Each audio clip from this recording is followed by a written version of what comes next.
I think it's time we blow this scene. Get everybody in the stuff together. Okay, 3, 2, 1, let's jam.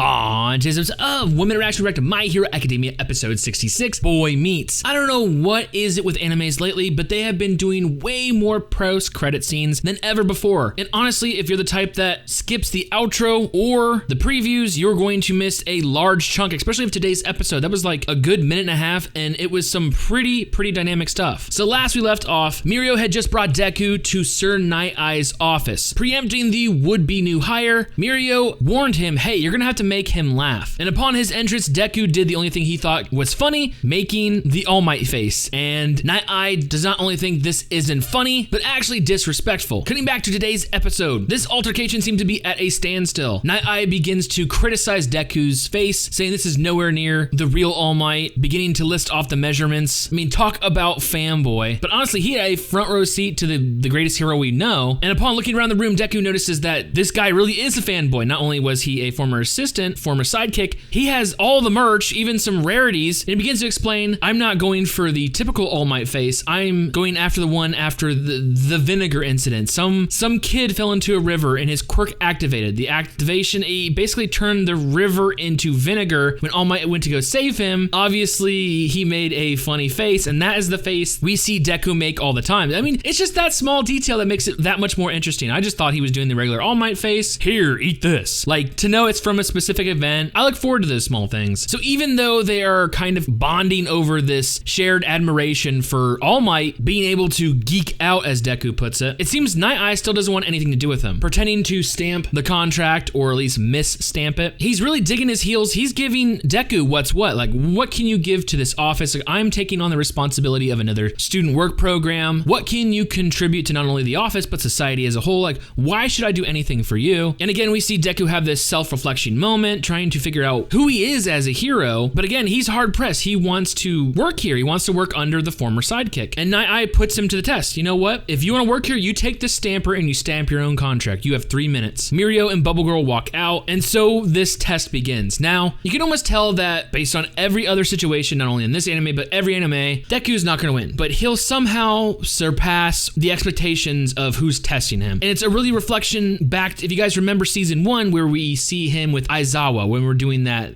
throwing the baseball test, when they were all the measuring their quirks and all that shit. Aizawa said, you know what, if he goes all out and breaks his arm, he's flunked. But if he also can't throw it and doesn't use his quirk at all, he flunks. Like, there's no, he wasn't a no-win situation, yet he only used the quirk on his finger, chucked the ball, and looks back at Aizawa, and we get this kid eyes, like where his eyes widen and his pupils shrink, and just like, oh shit, this kid's something special. This is leading to one of those moments. During the test, he just can't reach this stamper. I mean, even using full cowling, going Gran Torino style, as Night Eye put it, although he is a mere shadow of the original. And there's a reason for this, because of Night Eye's quirk, which is precognition. Like, after he meets certain activation points, he can see the person's future. Now, I'm not 100% sure if that means he's going to see what they will actually do or just what they're consciously thinking. Because if it was what they were actually going to do, even turning your brain off and going Ultra Instinct, where literally you just have your body take over, doesn't matter anything. But if it's based on conscious decisions, like, hey, I think it was Yu Yu Hakusho, when the psychic was reading him, I'm gonna throw a punch right to your face and stop right before I hit you. And all of a sudden, he uses the fucking sound wave from a punch and knock the psychic out. Like, oh shit, like, can you trick him using your own conscious thoughts, or literally turn your brain off, like Ultra Instinct, and have your body take over? That way he couldn't tell what the hell you were doing. But I don't know, they don't go far enough into it, at least for me. But as long as he meets touching you as a requirement and making eye contact, he can see within I think it's within an hour. Deku doesn't even stop to formulate a plan against this, though. He's like, you know what, screw it, I got 3 minutes, I just gotta go. Screw the planning, let's go at it. Halfway through the actual test, though, it seems he's trying to come up with a plan. Like, so far, he's just not doing anything, not making any headway. Decides to throw some trash around the room, block Night Eye's vision, so maybe he can get, you know, the upper hand. Going in for this last dive, though, he misses and hits the wall completely. Now, 2 things. Not only did Night Eye proclaim this was going to happen, you're going to be be huddled over, slumped over 3 minutes, and you won't have the stamper. So that only comes to true.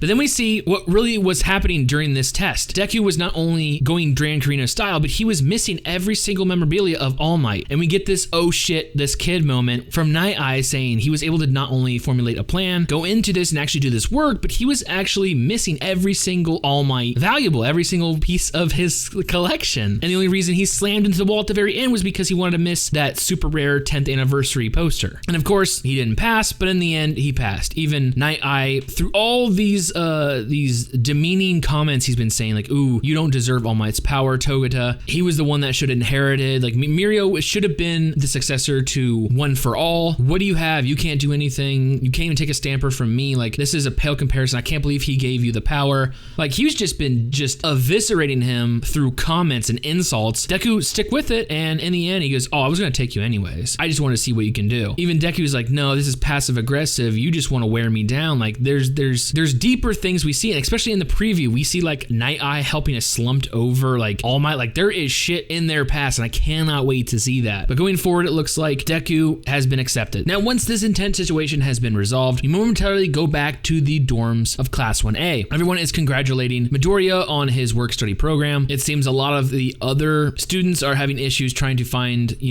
agencies that are reputable enough to meet the requirements that the teachers have placed upon this year's work studies. Luckily, Aizawa is there to inform some of the students that they have been accepted into programs. Tokiyama has been accepted by some dude named Hawks, who seems to be the number 3 ranked hero. Or would it be number 2 now because of All Might's retirement? I'm pretty sure they said number 3 though. Anyways, it seems that a heavy hitter wants Tokiyama to work under him. Not only all that, though, Asui, Uraraka, and Kirishima, they've been requested by the big 3, so they want something from them, and they came in, no, screw this, we can't wait till tomorrow, let's go see what they want, and they head out. Meanwhile, Todoroki and Bakugo are literally just pining over in the corner, like, we gotta catch up with them, everyone's passing us. Then we cut back to Sir Night Eye's agency, and it looks like he's informing Deku and the other 2 sidekicks what is up. We are looking into Chi Saikai. We all know that Overhaul, well, he says Overhaul is the second in command, but I'm pretty sure, didn't he claim to be in charge?